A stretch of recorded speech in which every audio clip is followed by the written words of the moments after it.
Welcome back to my channel learn with Amrita. So दोस्तों, हमने अभी तक एबीसीडी का हिंदी जाना और हिंदी के क ख ग घ का एबीसीडी जाना और उसके साथ साथ में हमने स्वर और व्यंजन जाना जो हिंदी के होते हैं, जैसे आई और क ख ग घ। वैसे ही हमने इंग्लिश में अल्फाबेट के एबीसीडी के स्वर और व्यंजन को जाना, जिसको हम वोवल और कॉन्सोनेंट कहते हैं। अभी तक हमने वोवेल्स पढ़े हैं, अब हम और वोवेल्स को आगे पढ़ते जाएंगे कि अगर दो वोवेल्स एक साथ आते हैं तो उसका प्रोनाउंसिएशन क्या और कैसे होता है। अगर दो शब्द एक साथ आते हैं इंग्लिश में तो उसका प्रोनाउंसिएशन क्या होता है। सो अगर आपको बहुत कुछ सीखना है from beginning to higher level तो कंटिन्यू आप मेरे साथ बने रहो ताकि आप बहुत कुछ सीख पाओ। ठीक है। सो दोस्तों, आज हम पहले अभी पढ़ेंगे कि अगर एक ही साथ दो वोवेल्स आते हैं एक ही वर्ड में तो उसका प्रोनाउंसिएशन क्या होता है और कौन सा साइलेंट हो जाता है और कैसे हम करते हैं। फॉर एग्जांपल, अगर मान लीजिए कि ए के साथ में अगर ए के साथ में ई आता है, ए के साथ ई आता है, ई आता है, ठीक है, तो ई साइलेंट हो जाता है, ई साइलेंट हो जाता है, ठीक है। और जो ए होता है ना, उसका प्रोनाउंसिएशन लॉन्ग ए होता है। क्या होता है? लॉन्ग ए, लॉन्ग ए हो जाता है। जैसे कि केप, मतलब हम उसको ए पढ़ने लगते हैं, ए नहीं पढ़ते, ए पढ़ते हैं, ठीक है। इसको हम ए की मात्रा में प्रोनाउंस करते हैं। कुछ एग्जांपल के थ्रू हम समझेंगे, जैसे कि सी ए पी ई। अब आप यहाँ पे देखो, हम इसको प्रोनाउंस करेंगे केप। हम कैप नहीं प्रोनाउंस कर रहे, न केपे प्रोनाउंस कर रहे हैं कि ई से ए ई होता है, हम ये भी नहीं प्रोनाउंस कर रहे। यहाँ पे ई साइलेंट हो जा रहा है, ए का प्रोनाउंसिएशन चेंज होके ए हो रहा है, ए नहीं हो रहा है, और सी अपना नॉर्मल उसमें है। तो यहाँ पे हम हिंदी में थोड़ा इसको समझेंगे ताकि हमारे माइंड में क्लियरिटी आए। तो हमने यहाँ पे बोला कि पी साइलेंट हो जाएगा, पी का कोई यूज नहीं होगा, तो सी से क, ठीक है। अब ए का प्रोनाउंसिएशन ए नहीं होके ओनली ए होगा, ठीक है, ए, पी से प। हम इसको केप पढ़ेंगे, ठीक है।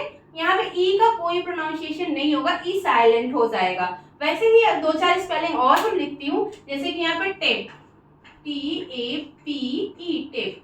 फिर और हम लिखते हैं name, N A M E, name. और हम लिखते हैं एल ए के ई, लेट। लिखते हैं great, G R A T E, great. फिर हम लिखते हैं flame, F L A M E, flame. अब आप देखो कि यहाँ पे हम प्रोनाउंस करते हैं, कैसे करते हैं। जैसे हमने बताया कि ए का प्रोनाउंसिएशन ए हो जाएगा, लॉन्ग ए। तो यहाँ पे हमने टेप का लिखेंगे टी से ट, ए से ए की मात्रा, पी से प। ई का हम प्रोनाउंसिएशन नहीं करेंगे क्योंकि ई साइलेंट हो गया है। नेम, ठीक, ऐसे ही लेक। और ये ग्रेट, ग्रेट। और यहाँ पे फ्लेम। तो हम इन दोनों के बारे में आपको बताते हैं ताकि कंफ्यूजन ना हो। इसी को बहुत ज्यादा जरूरी है जानना, इसलिए हम आपको बता रहे हैं। जैसे ये ग्रेट, आधा रॉ यूज हुआ है ना यहाँ पे, ग्रेट। यहाँ पे फ्लेम में आधा फ यूज हुआ है, फ्लेम, ठीक है।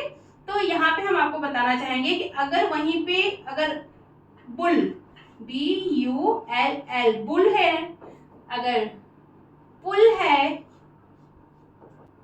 किटन है, अगर हम बोले ऑफ है, ऑड है, फिज है, ठीक है। अब यहाँ पे स्पेलिंग क्या है आप देख सकते हो कि एफ आई जी जी, फिज। लेकिन इसका प्रोनाउंसिएशन होगा ओनली वन जी, दो जी नहीं होगा। हम इसको प्रोनाउंस करेंगे फिज, ठीक है।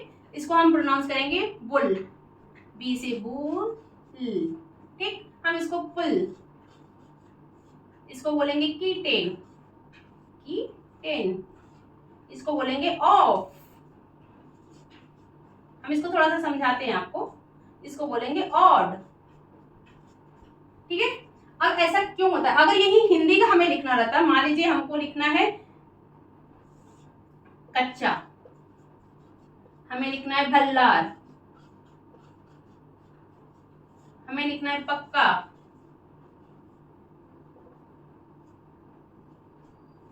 हमें लिखना है भट्टी,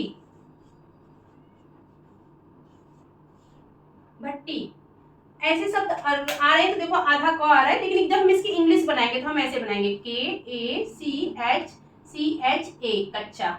यहाँ पे हम भल्लार लिखेंगे तो लिखेंगे B H A L L A R, Bhallar. पक्का लिखेंगे तो हम लिखेंगे PAKKA पक्का। भट्टी लिखेंगे तो BHATTR भट्टी।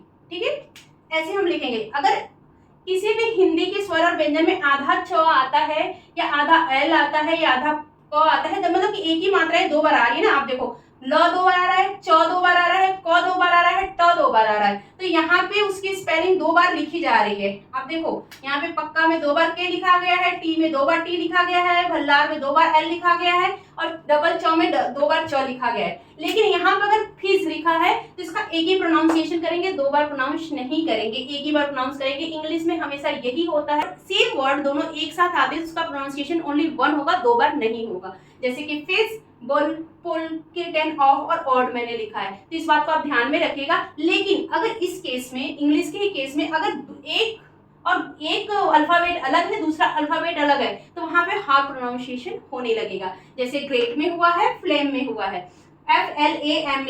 एफ अगर डबल एफ होता तो वहां पे एक ही प्रोनाउंस होता है, लेकिन उसके बाद में दूसरा कॉन्सोनेंट है, एफ भी एक कॉन्सोनेंट है और एल दूसरा कॉन्सोनेंट है, तो वहां पे आधा एफ का यूज हुआ है फ्लेम बनाने में। ठीक है, तो इस बात को आप हमेशा याद रखिएगा। इंग्लिश में ये थोड़ा थोड़ा ट्रिकी होता है। इंग्लिश को सीखना बहुत इजी है, लेकिन उसको थोड़ा सा माइंड में बैठाना पड़ता है। तो हमने आपको एग्जांपल के साथ इसको सिखा दिया कि अगर डबल स्पेलिंग कोई भी आता है इंग्लिश में तो उसका प्रोनाउंसिएशन ओनली वन होता है। लेकिन अगर दो कॉन्सोनेंट है और दोनों एक साथ आ रहे हैं, जैसे एफ के साथ एल आया है, जी के साथ आर आया है, तो उसका प्रोनाउंसिएशन हाफ होगा।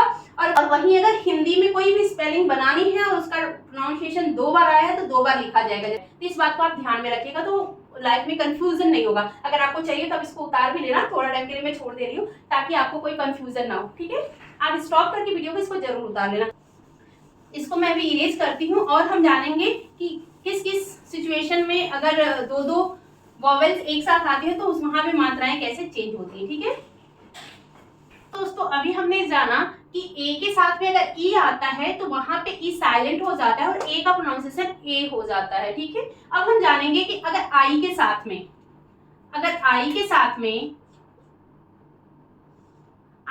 में ई आए, ठीक है, ई आए तो उसका भी ई साइलेंट हो जाएगा। फॉर एग्जाम्पल वाइन, ठीक, साइन, फिर उसके बाद माइन, नाइन, फाइल।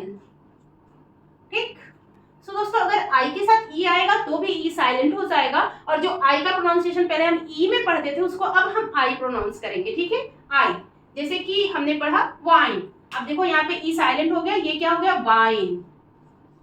ठीक है, ये हो गया शाइन, ये क्या हो गया माइन,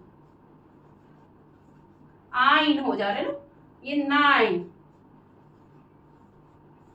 ये हो गया पाइल। ठीक है, तो इस बात को हमेशा ध्यान में रखना कि जब दो वॉवेल्स एक साथ में होते हैं, हमने अभी ई के बारे में बताया कि ई जब आएगा, अभी हम पूरा ई के बारे में जानेंगे कि ए के साथ ई आएगा तो उसका प्रोनाउंसिएशन क्या होगा और ई साइलेंट हो जाएगा। फिर आई के साथ में ई आता है तो उसका प्रोनाउंसिएशन क्या होता है, फिर वो ई साइलेंट हो जाता है। अब हम ये जान लिया, अब हम जानेंगे, हमने ए और आई जान लिया, अब हम जानेंगे ओ। अगर ओ के साथ ई आता है, ई आए तो भी ई साइलेंट हो जाता है, ई क्या हो जाता है साइलेंट हो जाता है और ई का प्रोनाउंसिएशन हो जाता है, ई का प्रोनाउंसिएशन कुछ नहीं होगा और ओ को ओ ही बोलेंगे। ठीक है, for example pole, POLE pole, MOLE mole, hope, HOPE hope, फिर उसके बाद mode, MODE mode, RODE rode. ठीक है, अब आप देखो यहाँ पे ओ की मात्रा ओ ही प्रोनाउंस हो रही है लेकिन ई साइलेंट हो जा रहा है। हमने आपको बस यही बताया कि अगर दो वॉवेल्स एक साथ आएंगे, जैसे कि ए के साथ ई आया, आई के साथ ई आया, ओ के साथ ई आया, तो हर एक कंडीशन में ई साइलेंट हो जा रहा है। ठीक है, और बाकी प्रोनाउंसिएशन सेम रह रहा है। तो देखो यहाँ पे आ गया अभी पोल, ठीक है, ई साइलेंट हो गया है, ये हो गया मोल। होप आपको दिख रहा होगा, अच्छा मैंने होप बोला और यहाँ पे होप लिखने को भी आ गया, होप, मोड, ठीक, और ये हो गया रोड। ठीक है, इसी तरह अगर यू के साथ भी अगर ई आता है तो वो भी साइलेंट हो जाता है। तो अगर यू के साथ में ई आए, यू के साथ ई आएगा तो ई साइलेंट हो जाएगा। क्या हो जाएगा? ये साइलेंट हो जाएगा। ठीक है। और ई का प्रोनाउंसिएशन यू का प्रोनाउंसिएशन यू हो जाएगा। ठीक है। For example CUTE cute, flute FLUTE flute, फिर यहाँ पे हो गया ट्यूब TUBE ट्यूब। तो यू के साथ में भी ई आया तो ई साइलेंट हो गया। ठीक है। तो यहाँ पे हो गया क्यूट, यहाँ पे हो गया फ्लूट, ये हो गया ट्यूब। आप देख रहे हो कि हर एक जगह पे ई साइलेंट हो गया। तो इस बात को आप हमेशा ध्यान में रखना कि जहां भी दो वॉवेल्स एक साथ आएंगे, आप देख सकते हो कि जहां पे भी दो वॉवेल्स एक साथ आएंगे वहां पे एक वॉवेल जो होता है लास्ट वाला वॉवेल्स वो साइलेंट हो जाता है। अभी हमने सिर्फ ये जाना कि अगर ए के साथ में ई आए, आई के साथ में ई आए, ओ के साथ में ई आए और यू के साथ में ई आए तो हमेशा ई साइलेंट हो जाता है। होप आपको ये क्लास समझ में आई होगी। इसके आगे हम और भी पढ़ेंगे वॉवेल्स के बारे में। जब हमारा वॉवेल पूरी तरह से क्लियर हो जाएगा तब हम कॉन्सोनेंट के बारे में भी पढ़ेंगे कि उसका प्रोनाउंसिएशन कब, कहाँ और कैसे चेंज होता है। तो दोस्तों मुझे उम्मीद है कि मेरा क्लास आप लोगों को समझ में आ रहा होगा। और अगर जो चीज समझ में ना आए आप मुझसे पूछ सकते हो। आप चाहे तो डायरेक्ट डीएम कर सकते हो मेरे इंस्टाग्राम आईडी पे लर्न विद अमृता पे। और मुझे एक और मेरी आईडी है जिसमें मैं फाइनेंस से रिलेटेड वीडियो बनाती हूँ, अमेजिंग अमृता। आप उस पर भी हम मुझे डीएम कर सकते हो, वहां पे भी मैं आपको रिप्लाई दूंगी। और चाहिए तो इसके ऊपर और डीप वीडियो बना दूंगी ताकि आपको कंफ्यूजन ना हो जाए। तो हम पहले पूरी तरह से वॉवेल्स को समझेंगे, फिर उसके बाद कॉन्सोनेंट को समझेंगे। हम स्टेप बाय स्टेप आगे बढ़ेंगे। सो दोस्तों मिलूंगी नेक्स्ट वीडियो में। तब तक के लिए जय हिंद, जय भारत।